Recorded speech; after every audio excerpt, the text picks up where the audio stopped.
दूसरे भरत हैं, तीसरे लक्ष्मण हैं और चौथे भाई शत्रुघ्न हैं। देवी, मैं पिता की आज्ञा से सीता और लक्ष्मण के साथ वन में आया था। यहाँ किसी निशाचर ने मेरी पत्नी सीता को हर लिया है और मैं विरही होकर भाई के साथ इस वन में अपनी प्रिया का अन्वेषण करता हूँ। जब आपका दर्शन प्राप्त हो गया तब सर्वथा मेरी कुशल मंगल ही होगा।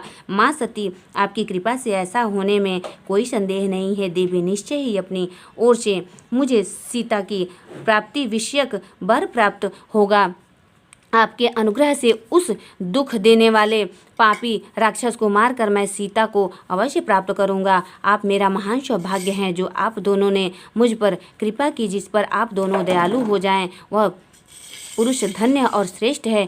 इस प्रकार बहुत सी बात कहकर कल्याणमयी सती देवी जी को प्रणाम करके रघुकुल किशोर मणि श्री राम उनकी आज्ञा से उन वन में विचरने लगे। पवित्र हृदय वाले श्री राम की यह बात सुनकर सती मन ही मन में शिव भक्ति परायण रघुनाथ जी की प्रशंसा करती हुई बहुत प्रसन्न हुई, पर अपने कर्मों को याद करके उनके मन में बड़ा शोक हुआ। उनकी अंग क्रांति फीकी पड़ गई। वे उदास होकर शिव जी के पास लौटी। मार्ग में जाती हुई देवी सती बारंबार चिंता करने लगी कि मैंने भगवान शिव की बात नहीं मानी और श्री राम के प्रति कुचित बुद्धि कर ली।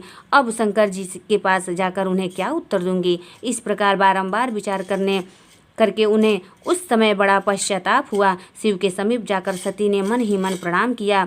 उनके मुख पर विषाद छा रहा था। वे शोक से व्याकुल और निस्तेज हो गई थी। सती को दुख देकर भगवान हर ने उनका कुशल किस प्रकार परीक्षा ली। उनकी यह बात सुनकर सती मस्तक झुकाए उनके पास खड़ी हो गईं। उनका मन शोक और विषाद में डूबा हुआ था। भगवान महेश्वर ने ध्यान लगाकर सती का सारा चरित्र जान लिया और उन्हें मन से त्याग दिया।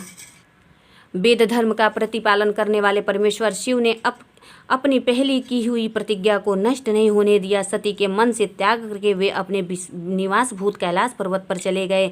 मार्ग में महेश्वर और सती को सुनाते हुए आकाशवाणी बोली, परमेश्वर तुम धन्य हो और तुम्हारी यह प्रतिज्ञा भी धन्य है। तीनों लोकों में तुम्हारे जैसा महायोगी और महाप्रभु दूसरा कोई नहीं है। वह आकाशवाणी सुनकर देवी सती की क्रांति फीकी पड़ गई। उन्होंने भगवान शिव से पूछा, नाथ मेरे परमेश्वर, आपने कौन सी प्रतिज्ञा की है, बताइए। सती के इस प्रकार पूछने पर उनका हित चाहने वाले प्रभु ने पहले अपने विवाह के विषय में भगवान विष्णु के सामने जो प्रतिज्ञा की थी उसे नहीं बताया। मुने उस समय सती ने अपने प्राण वल्लभ पति भगवान शंकर शिव का ध्यान करके उस समस्त कारण को जान लिया जिससे उनके प्रियतम ने उन्हें त्याग दिया। इस बात को जानकर दक्ष कन्या सती शीघ्र ही अत्यंत शोक में डूब गई और बारंबार सिसकने लगी। सती के मनोभाव को जानकर शिव ने उनके लिए जो प्रतिज्ञा की थी उसे गुप्त ही रखा और वे दूसरी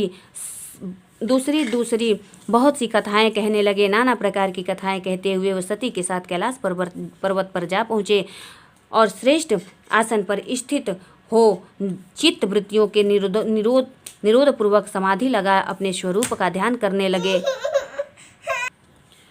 सती मन में अत्यंत विषाद ले अपने उस धाम में रहने लगी। मुने, शिवा और शिव के उस चरित्र को कोई नहीं जानता। महामुने स्वेच्छा से शरीर धारण करके लोक लीला का अनुसरण करने वाले उन दोनों प्रभुओं को इस प्रकार वहां रहते हुए दीर्घकाल व्यतीत हो गया। तत्पश्चात उत्तम लीला करने वाले महादेव जी ने ध्यान तोड़ा। यह जानकर जगदम्बा सती वहां आई और उन्होंने व्यथित हृदय से शिव के चरणों में प्रणाम किया। उदार चेता शंभु ने उन्हें अपने सामने बैठने के लिए आसन दिया और बड़े प्रेम से बहुत सी मनोरथ कथाएं और कही। उन्होंने वैसी ही लीला करके सती के शोक को तत्काल दूर कर दिया। वे पूर्वतः सुखी हो गई। फिर भी शिव ने अपनी प्रतिज्ञा को नहीं छोड़ा। तात परमेश्वर शिव के विषय में यह कोई आश्चर्यचकित बात नहीं समझनी चाहिए।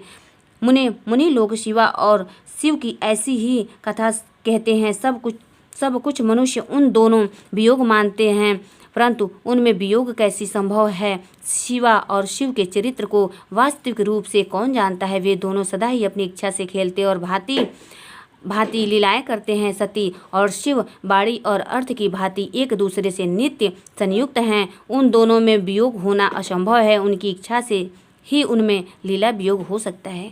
जय